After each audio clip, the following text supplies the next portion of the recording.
Hello friends, welcome to our channel cook చేయి bro. ఈరోజు మనందరికీ బాగా నచ్చే మంచూరియాని క్యాలీఫ్లవర్తో ఎలా చేయాలో చూద్దాం. మరి మొదలెడదామా? ముందుగా క్యాలీఫ్లవర్ ముక్కలను నీటిలో వేసి కాస్త ఉప్పు వేసుకొని 5 నిమిషాల పాటు ఉడకనివ్వాలి. ఇలా ఉడికించుకున్న క్యాలీఫ్లవర్ ముక్కలను ఒక బౌల్లో వేసి అందులో 2 స్పూన్ల మైదా పిండి, 2 స్పూన్ల కార్న్ఫ్లోర్, 1/2 స్పూన్ మిరియాల పొడి, 1/2 స్పూన్ సాల్ట్ వేసుకొని బాగా మిక్స్ చేసుకోవాలి.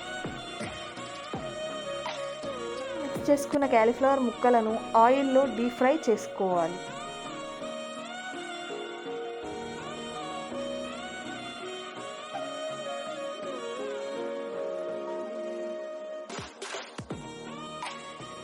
ఇప్పుడు కడాయిలో కాస్త నూనె వేసుకొని అందులో తరిగిన పచ్చిమిరపకాయలు, వెల్లుల్లి, అల్లం ముక్కలు, అలాగే ఉల్లిపాయ ముక్కలు వేసి బాగా వేయించుకోవాలి. ఇప్పుడు ఇందులో కాస్త టమాటో కెచప్, సోయా సాస్, అలాగే రెడ్ చిల్లీ సాస్ వేసుకొని బాగా కలుపుకోవాలి.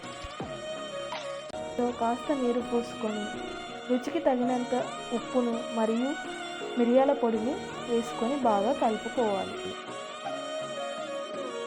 చిక్కదనం కోసం కార్న్ఫ్లోర్ను నీటిలో ఉండలు లేకుండా కలుపుకొని ఇందులో వేసుకొని కాస్త మగ్గనివ్వాలి. ఇలా మగ్గిన దాంట్లో ముందుగా మనం డీప్ ఫ్రై చేసుకున్న క్యాలీఫ్లవర్ ముక్కలను ఇందులో వేసి కాస్త ఉడకనిచ్చి దించేయడమే.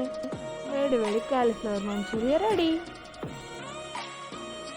ఇలాంటి మరెన్నో వీడియోల కోసం ఇప్పుడే మా ఛానల్ని సబ్స్క్రైబ్ చేసి బెల్ ఐకాన్ని క్లిక్ చేయండి. Thanks for watching.